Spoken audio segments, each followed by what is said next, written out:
I'm Kevin Jacobsen of Gold Derby here with Soo Hugh, the creator, showrunner, and writer behind Pachinko on Apple TV Plus. So this is a show that people who read the book by Min Jin Lee, they certainly had an anticipation for how you would adapt it. But I'm curious just what your relationship was to that original novel and what you felt sort of made it something that felt like this would make for a great TV series. Like so many people who read the book, I was just absolutely floored by the experience. Not only is it this beautiful story that's incredibly well written, but it was also a story that I just hadn't seen before or read before. And reading it, I call it, what the way I describe that feeling is I say it was a shock of recognition. And what that means is I did not grow up in 1931 Korea. That was not my experience. Obviously, I'm from a different generation. And yet there's something about the story that felt so familiar to me. And it was a really extremely powerful experience. And I knew that this was a story worth bringing to screen. I just didn't know how to do it at first. It's a big story. At the same time, it's an expansive story. And it wasn't until later on I figured out that I wanted to cross-cut time periods that I felt I could bring that to life. Hmm. I would love to actually talk about that because, the book does go in chronological order, but you are having these storylines running sort of concurrently with each other. So we're seeing Sunja as a young woman in the early 20th century, and then we're seeing older Sunja with the Solomon storyline in 1989. Just curious what the discussions were about the story structure and just what sort of effect that might have on the audience by showing us both at in the same episode every episode. For me, that decision to cross-cut time period made the scope of the show bigger, the dialogue bigger, the conversation bigger. And not just big for the sake of big, but I felt like it was something that I personally was interested in exploring, is how does one generation either save or burden the next generation? Um, and that felt like a very big story to me, one worth digging into for multiple seasons. Because one, I knew you couldn't tell this book only in one season.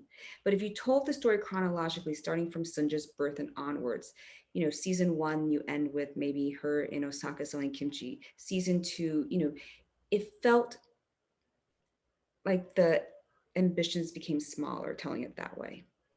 Hmm.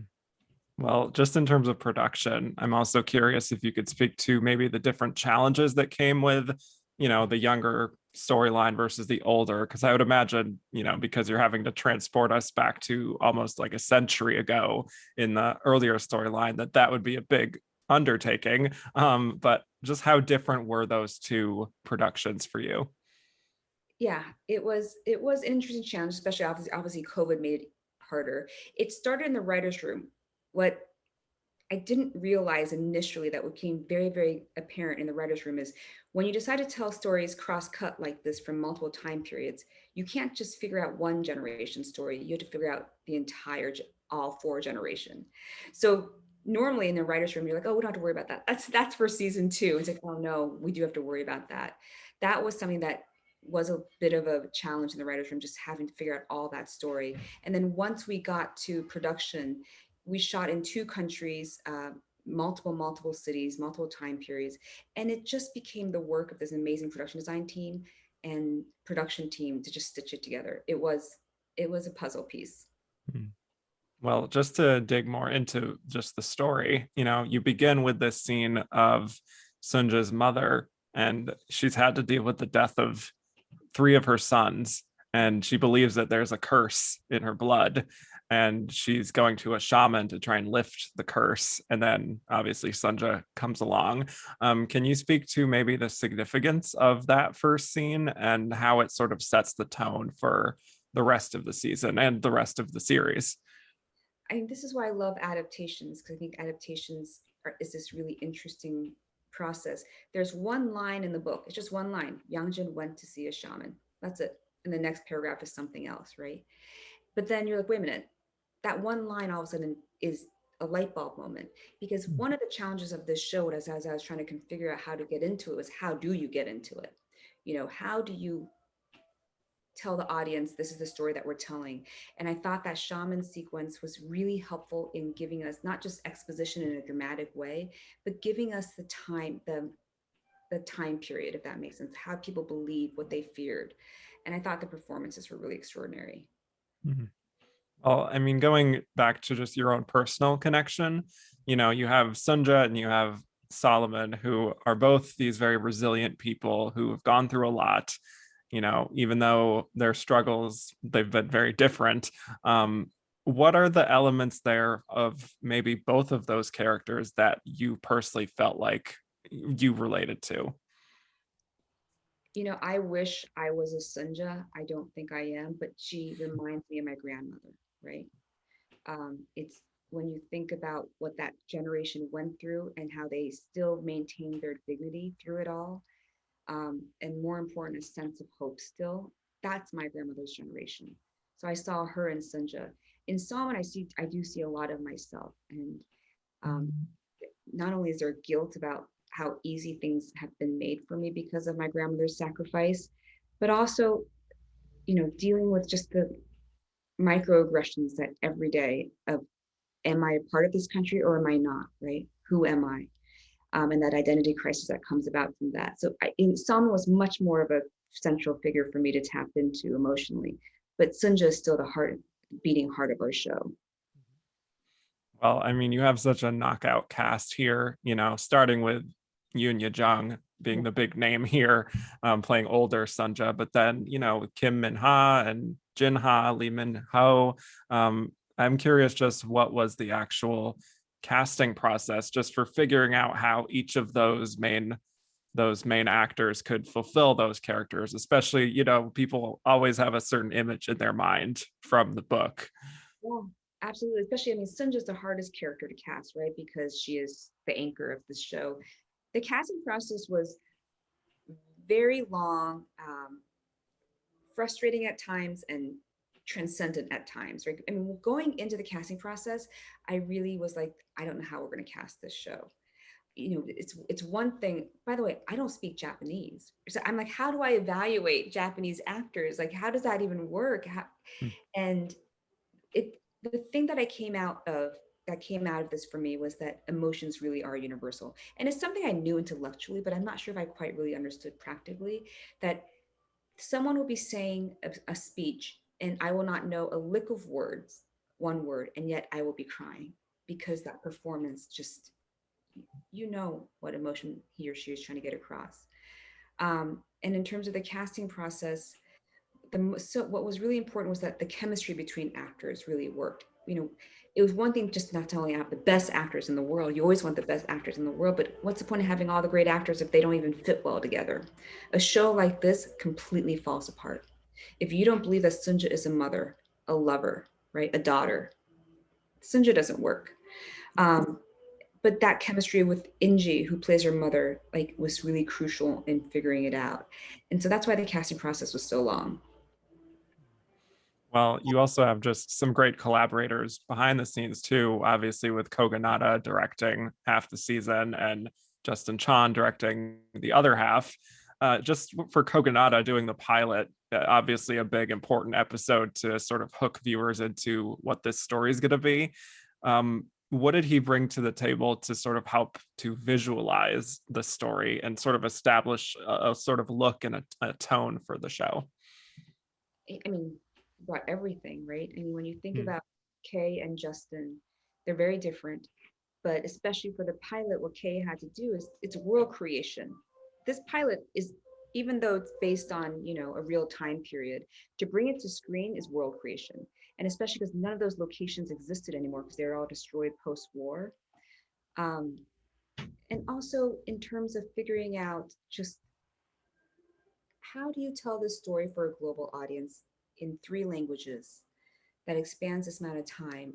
What is our show's visual language of time? Why we go from one time period to another? And that was really, just Kay is very exacting. And you really need someone who thinks like that to put together a show like this. Mhm. Yeah, and you obviously see that in his films as well. So it's definitely a perfect fit for this show.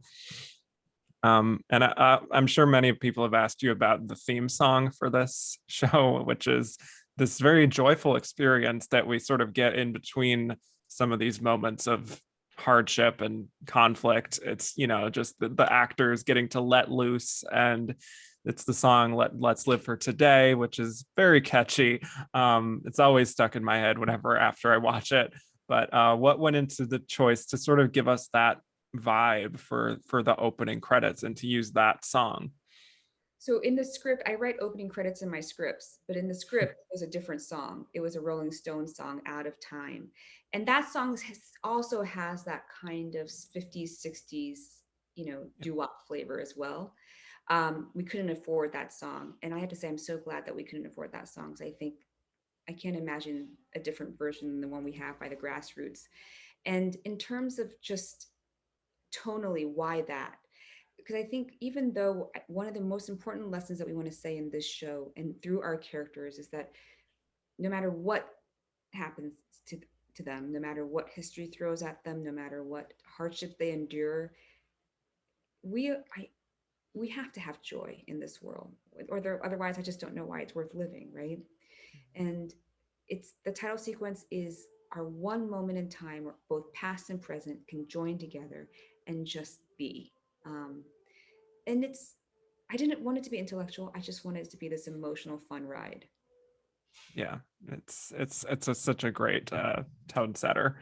And obviously, I mean, we talked about the beginning of the show, but I would actually love to know about the end as well of this season, which is really striking, where you are cutting to this group of real life women who lived in, you know, Japanese occupied Korea, and they all have this wealth of experience and they're just talking about what they really went through, and it's just really moving just to watch story after story after you've just seen this fictional journey to then hear the real stories. It's very moving. I don't know if I've ever seen a show that really ended on that note before for a season, but how did that idea and then just in execution, how did that come together?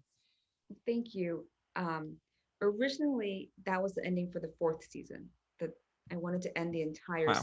series with the women and the documentary footage of them, and then obviously, as I'm writing the final episode, it became very clear. It's like, wait a minute, what if I don't get four seasons of this? And now that these women are in their 90s and hundreds, right? Mhm. It seems some of them won't be with us. And then I just felt this anxiety about wanting to make sure that they were in this season.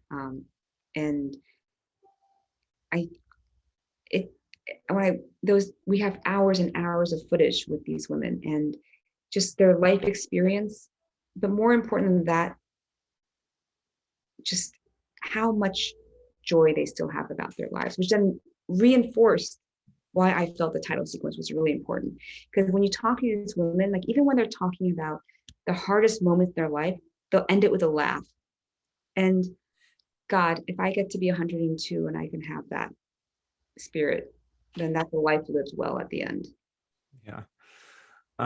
Well, I mean, this was certainly a very ambitious project to take on, especially as a showrunner and having to coordinate so many things.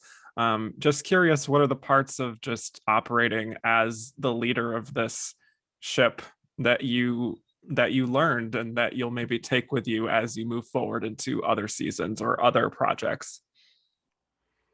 I learned a lot. This was an interesting puzzle, but I think the thing that I could not have done this show without a doubt if we didn't have the people that we had. I mean, the extraordinary production team, our directors, just this really was a cast and crew that came together. And I think COVID, for all its terribleness, because we were so isolated from the rest of the world to keep each other safe, in some ways, it gave us this mentality of like, what else do we have to do? Let's go for broke. um, you know, Season two, maybe it won't be as good because we won't have that kind of strange environment. Who knows, right? This may be the lightning in the bottle in terms of how it was made. But the big lesson I learned is you just hire the best people possible. Most importantly, people who love the show. People loved working on the show. It wasn't just a job for them. Then I think we can go so much further. Yeah, absolutely. Well, congrats on getting the second season pick up. I'm very curious to see where this show goes from here. There's so many more stories to tell. But for those of you watching, subscribe for more interviews and go to goldderby.com to make your Emmy predictions. Thank you so much, Sue. Really appreciate it. Much. Bye. Have a good day.